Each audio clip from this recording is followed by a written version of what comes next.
like to tell you about the strangest secret in the world. Not long ago, Albert Schweitzer, the great doctor and Nobel Prize winner, was being interviewed in London, and a reporter asked him, "Doctor, what's wrong with men today?" The great doctor was silent a moment, and then he said, "Men simply don't think." And it's about this that I want to talk with you. We live today in a golden age. This is an era that man has looked forward, dreamed of, and worked toward for thousands of years. But since it's here, we pretty well take it for granted. We in America are particularly fortunate to live in the richest land that ever existed on the face of the earth, a land of abundant opportunity for everyone. But do you know what happens? Let's take 100 men who start even at the age of 25. Do you have any idea what will happen to those men by the time they're 65? These 100 men who all start even at the age of 25 believe they're going to be successful. If you asked any one of these men if he wanted to be a success, he'd tell you that he did. And you'd notice that he was eager toward life, that there was a certain sparkle to his eye, an erectness to his carriage, and life seemed like a pretty interesting adventure to him. But by the time they're 65, 1 will be rich, 4 will be financially independent, 5 will still be working, 54 will be broke. Now think a moment. Out of the 100, only 5 make the grade.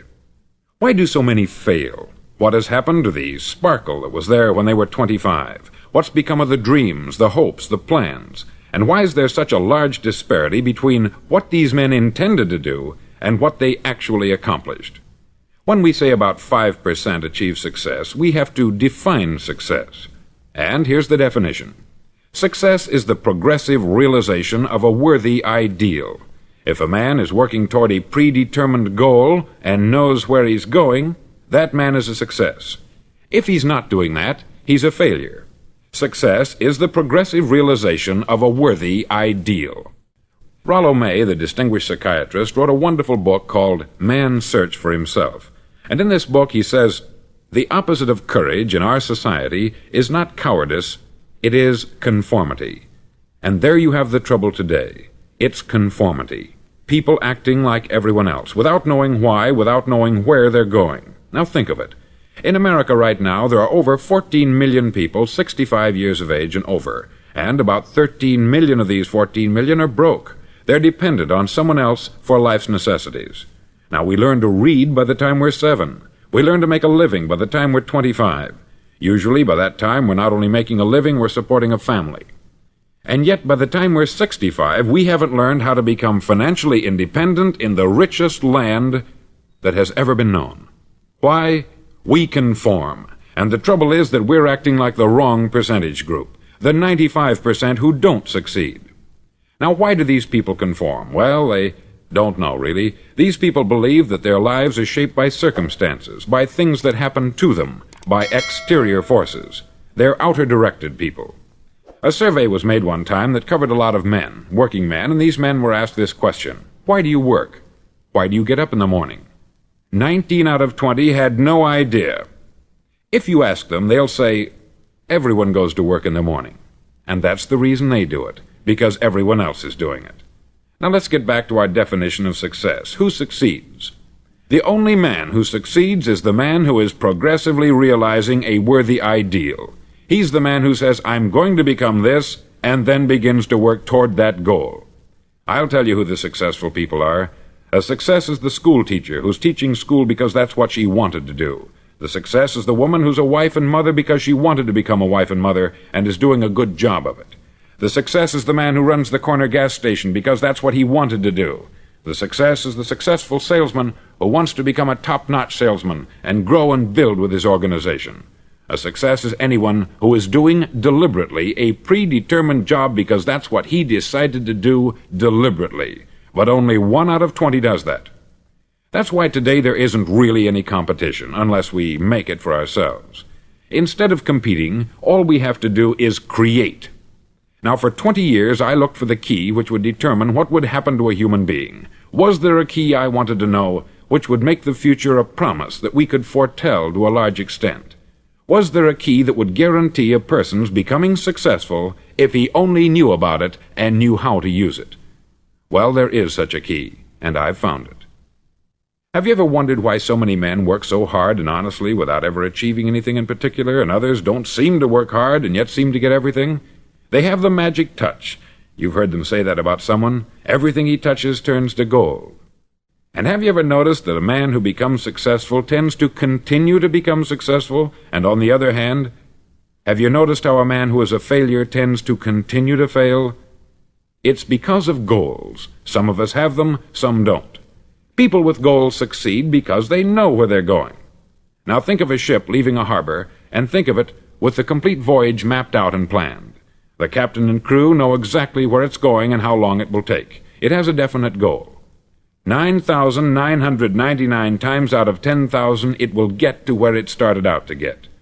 Now let's take another ship, just like the first, only let's not put a crew on it, or a captain at the helm. Let's give it no aiming point, no goal, no destination. We just start the engines and let it go. I think you'll agree with me that if it gets out of the harbor at all, it will either sink or wind up on some deserted beach a derelict. It can't go any place because it has no destination and no guidance. It's the same with a human being. Take the salesman, for example. There is no other person in the world today with the future of a good salesman. Selling is the world's highest paid profession, if we're good at it and if we know where we're going. Every company needs top-notch salesmen, and they reward those men. The sky is the limit for them. But how many can you find? Someone once said, the human race is fixed, not to prevent the strong from winning, but to prevent the weak from losing. The American economy today can be likened to a convoy in time of war. The entire economy is slowed down to protect its weakest link, just as the convoy had to go at the speed that would permit its slowest vessel to remain in formation. That's why it's so easy to make a living today. It takes no particular brains or talent to make a living and support a family today. So we have a plateau of so-called security, if that's what a person's looking for. But we do have to decide how high above this plateau we want to aim for. Now let's get back to the strangest secret in the world, the story that I wanted to tell you today. Why do men with goals succeed in life, and men without them fail? Well, let me tell you something which, if you really understand it, will alter your life immediately. If you understand completely what I'm going to tell you from this moment on, your life will never be the same again. You'll suddenly find that good luck just seems to be attracted to you. The things you want just seem to fall in line. And from now on, you won't have the problems, the worries, the gnawing lump of anxiety that perhaps you've experienced before. Doubt, fear, well, they'll be things of the past. Here's the key to success, and the key to failure. We become what we think about. Now let me say that again. We become what we think about.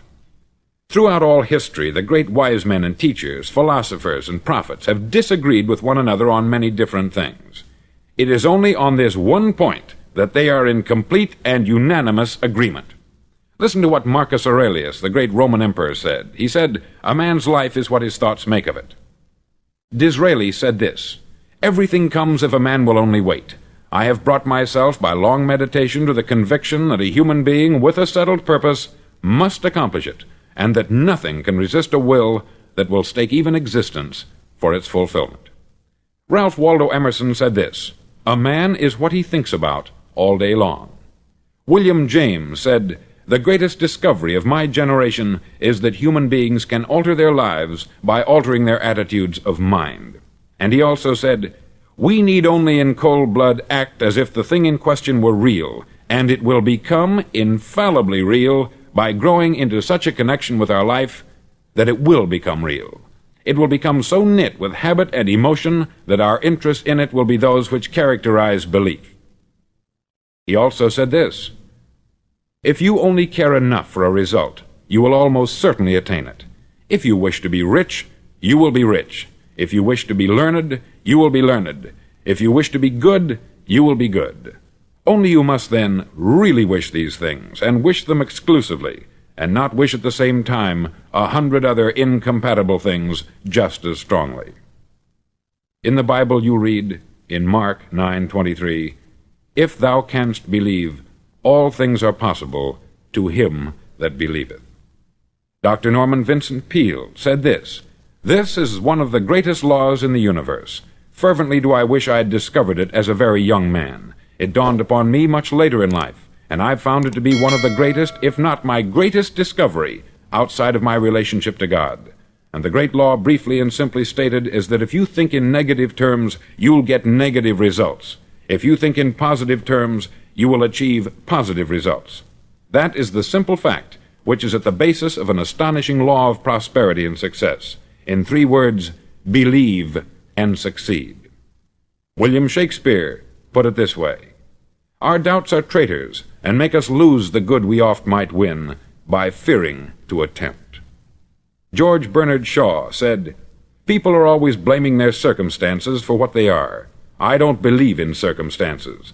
The people who get on in this world are the people who get up and look for the circumstances they want, and if they can't find them, make them."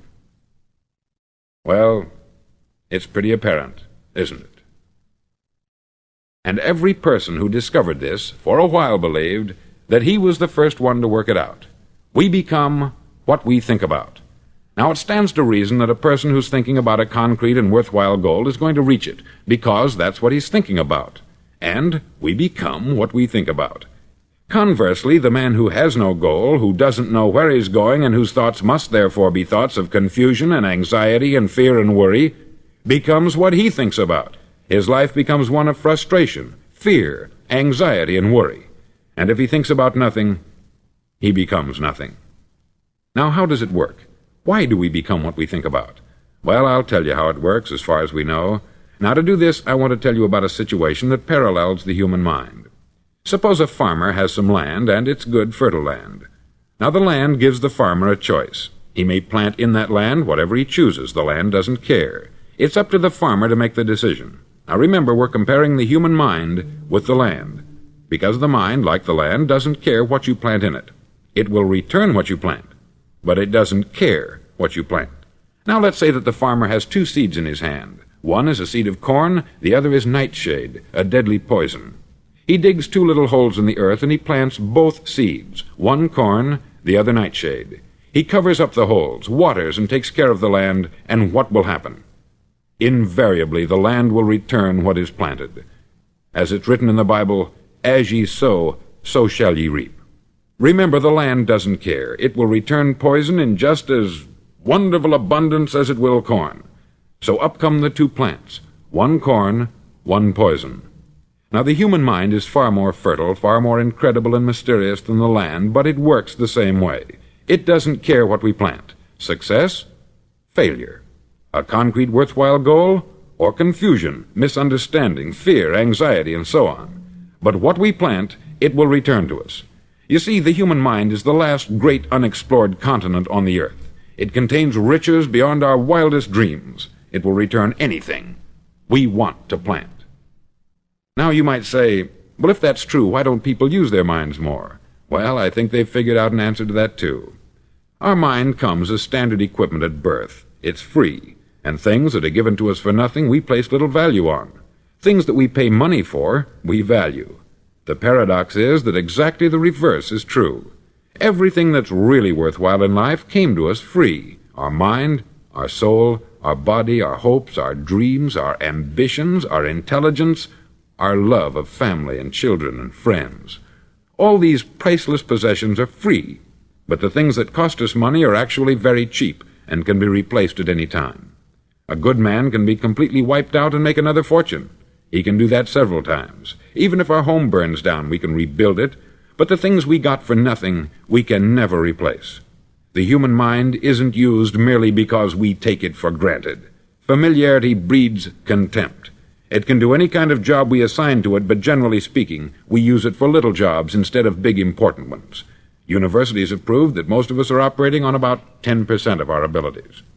Decide now, what is it you want? Plant your goal in your mind. It's the most important decision you'll ever make in your entire life.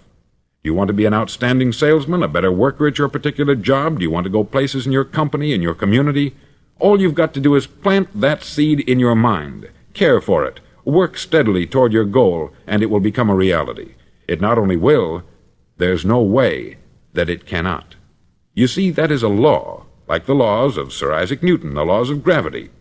If you get on top of a building and jump off, you'll always go down. You'll never go up. And it's the same with all the other laws of nature. They always work. They're inflexible. Think about your goal in a relaxed, positive way. Picture yourself in your mind's eye as having already achieved this goal. See yourself doing the things you will be doing when you've reached your goal. Ours has been called the phenobarbital age, the age of ulcers and nervous breakdowns. At a time when medical research has raised us to a new plateau of good health and longevity, far too many of us worry ourselves into an early grave trying to cope with things in our own little personal ways, without learning a few great laws that will take care of everything for us. These things we bring on ourselves through our habitual way of thinking. Every one of us is the sum total of his own thoughts. He is where he is because that is exactly where he really wants to be, whether he'll admit that or not. Each of us must live off the fruit of his thoughts in the future, because what you think today and tomorrow, next month and next year, will mold your life and determine your future. You're guided by your mind. I remember one time I was driving through Arizona and I saw one of those giant earth-moving machines roaring along the road at about 35 miles an hour with what looked like 20 tons of dirt in it, a tremendous, incredible machine, and there was a little man perched way up on top with the wheel in his hands guiding it. And as I drove along, I was struck by the similarity of that machine to the human mind. Just suppose you're sitting at the controls of such a vast source of energy. Are you going to sit back and fold your arms and let it run itself into a ditch? Or are you going to keep both hands firmly on the wheel and control and direct this power to a specific, worthwhile purpose? It's up to you. You're in the driver's seat. You see, the very law that gives us success is a two-edged sword. We must control our thinking. The same rule that can lead a man to a life of success, wealth, happiness, and all the things he's ever dreamed of for himself and his family, that very same law can lead him into the gutter. It's all in how he uses it, for good or for bad. This is the strangest secret in the world. Now, why do I say it's strange, and why do I call it a secret? Actually, it isn't a secret at all. It was first promulgated by some of the earliest wise men, and it appears again and again throughout the Bible. But very few people have learned it, understand it. That's why it's strange, and why, for some equally strange reason, it virtually remains a secret. I believe that you could go out and walk down the main street of your town and ask one man after another what the secret of success is, and you probably wouldn't run into one man in a month who could tell you. Now, this information is enormously valuable to us, if we really understand it and apply it. It's valuable to us not only for our own lives, but the lives of those around us, our family, employees, associates, and friends. Life should be an exciting adventure. It should never be a bore. A man should live fully, be alive. He should be glad to get out of bed in the morning. He should be doing a job he likes to do because he does it well. One time I heard Grove Patterson make a speech, the editor-in-chief of the Toledo Daily Blade, and as he concluded his speech, he said something that I've never forgotten. He said something like this: "My years in the newspaper business have convinced me of several things, among them that people are basically good, and that we came from someplace, and we're going someplace. So we should make our time here an exciting adventure. The architect of the universe didn't build a stairway leading nowhere." And the greatest teacher of all, the carpenter from the plains of Galilee, gave us the secret time and time again. "As ye believe, so shall it be done unto you." I've explained the strangest secret in the world and how it works. Now I want to explain how you can prove to yourself the enormous returns possible in your own life by putting this secret to a practical test. I want you to make a test that will last 30 days. Now, it isn't going to be easy. If you'll give it a good try, it will completely change your life for the better. Back in the 17th century, Sir Isaac Newton, the English mathematician and natural philosopher, gave us some natural laws of physics which apply as much to human beings as they do to the movement of bodies in the universe. Now, one of these laws is that for every action, there is an equal and opposite reaction. Simply stated, as it applies to you and me, it means we can achieve nothing without paying the price. The results of your 30-day experiment will be in direct proportion to the effort you put forth. To be a doctor, you must pay the price of long years of difficult study. to be successful in selling, and remember that each of us succeeds to the extent of his ability to sell, selling our families on our ideas, selling education in schools, selling our children on the advantages of living the good and honest life, selling our associates and employees on the importance of being exceptional people, to, of course, the profession of selling itself. But to be successful in selling our way to the good life, we must be willing to pay the price. Now, what is that price? Well, it's many things. First, it's understanding emotionally, as well as intellectually, that we literally become what we think about, that we must control our thoughts if we're to control our lives. It's understanding fully that, as ye sow, so shall ye reap. Secondly, it's cutting away all the fetters from the mind and permitting it to soar as it was divinely designed to do. It's the realization that your limitations are self-imposed, and that the opportunities for you today are enormous beyond belief. It's rising above narrow-minded pettiness and prejudice. Thirdly, to use all your courage to force yourself to think positively on your own problem, to set a definite and clearly defined goal for yourself, to let your marvelous mind think about your goal from all possible angles, to let your imagination speculate freely upon many different possible solutions, to refuse to believe there are any circumstances sufficiently strong to defeat you in the accomplishment of your purpose, to act promptly and decisively when your course is clear, and to keep constantly aware of the fact that you are, at this moment, standing in the middle of your own acre of diamonds, as Russell Conwell used to point out. Fourth, save at least 10% of what you earn. It's also remembering that no matter what your present job, it has enormous possibilities if you're willing to pay the price. Now let's just go over the important points in the price each of us must pay to achieve the wonderful life that can be ours. It is, of course, worth any price. 1.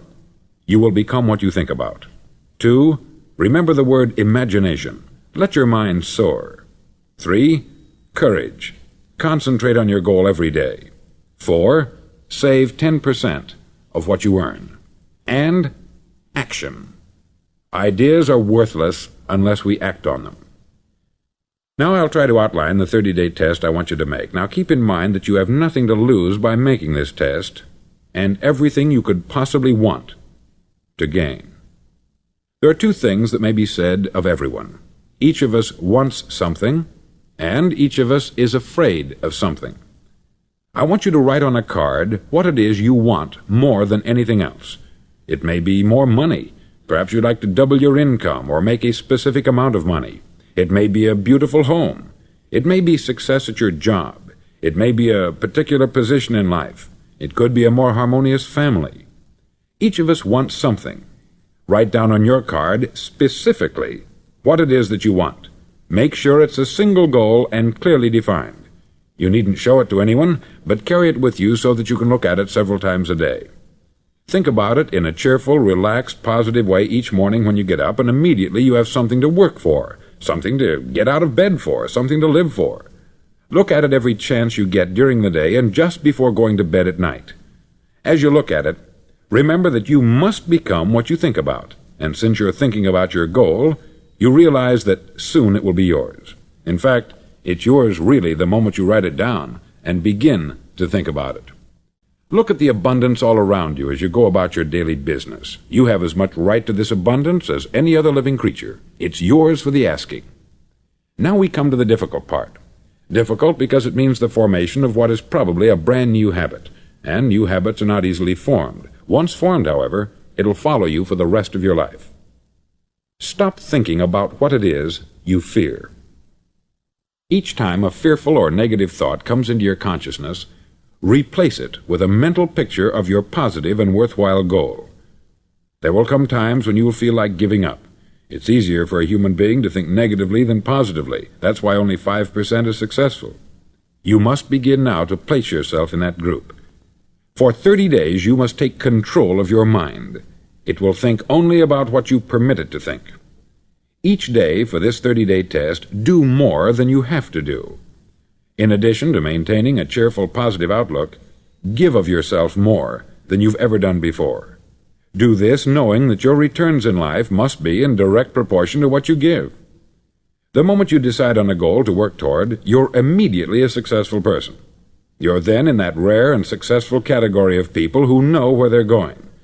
Out of every 100 people, you belong to the top 5. Don't concern yourself too much with how you're going to achieve your goal. Leave that completely to a power greater than yourself. All you have to do is know where you're going.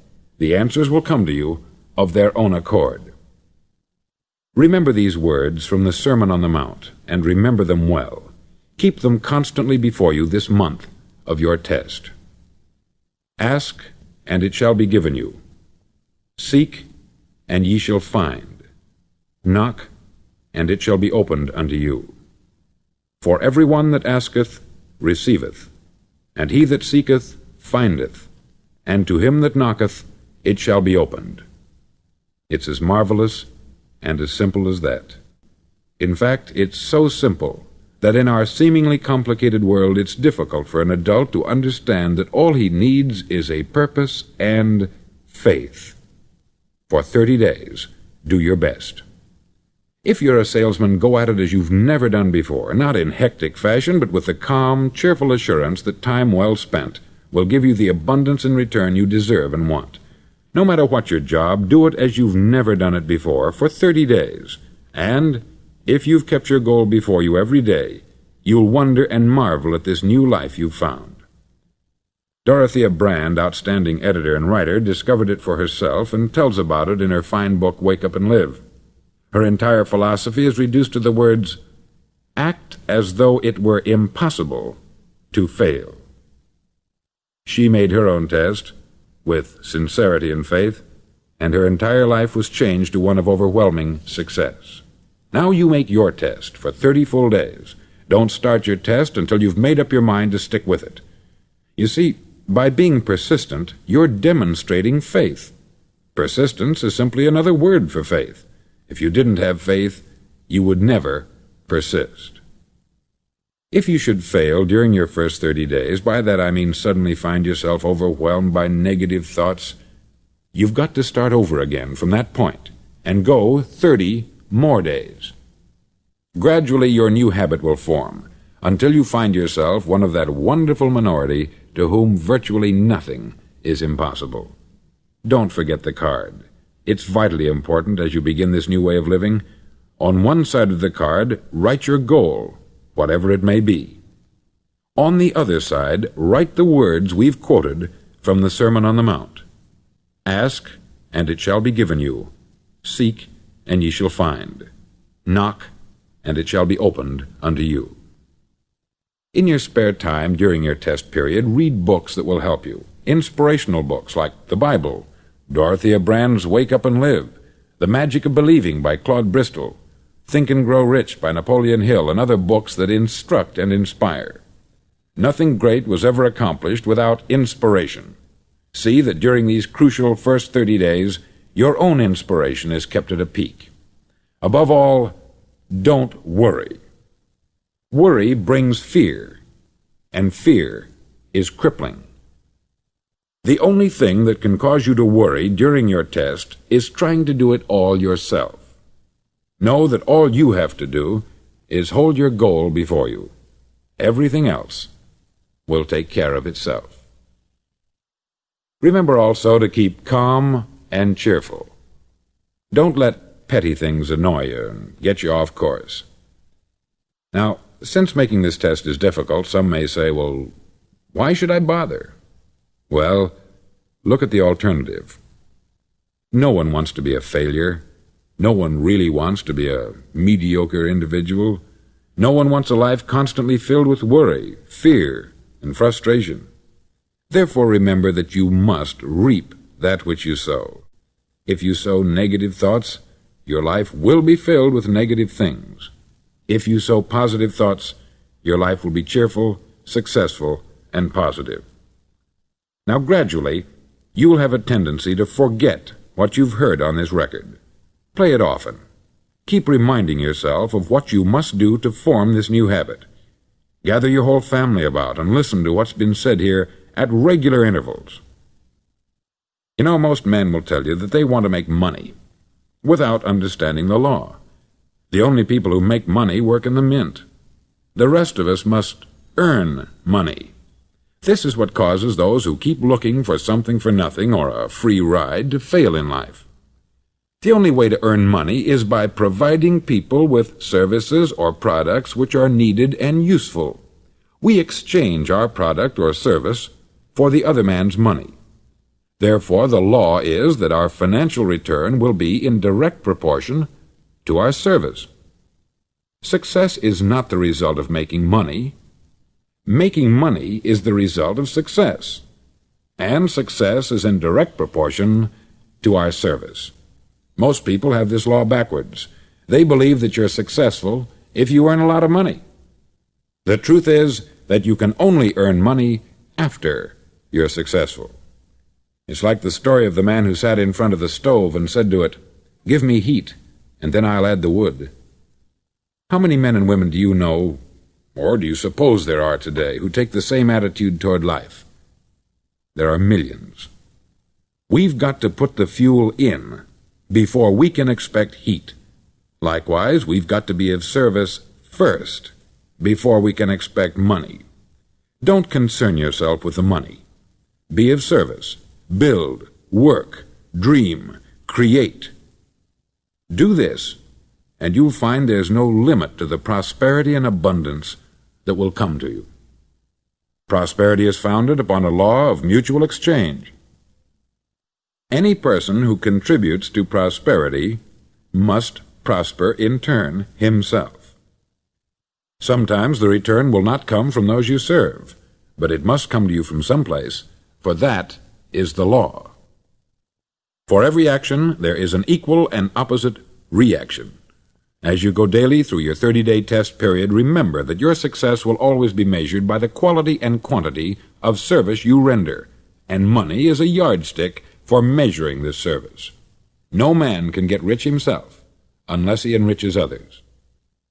There are no exceptions to a law. You can drive down any street in America and from your car estimate the service that's being rendered by the people living on that street. Had you ever thought of this yardstick before? It's interesting. Some, like ministers and priests and other devoted people, measure their returns in the realm of the spiritual, but again, their returns are equal to their service. Once this law is fully understood, any thinking person can tell his own fortune.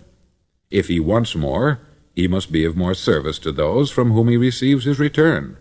If he wants less, he has only to reduce this service. This is the price you must pay for what you want. If you believe you can enrich yourself by deluding others, you can only end by deluding yourself. It may take some time, but just as surely as you breathe, you'll get back what you put out.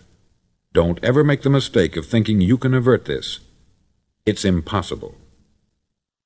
The prisons and the streets where the lonely walk are filled with people who tried to make new laws just for themselves.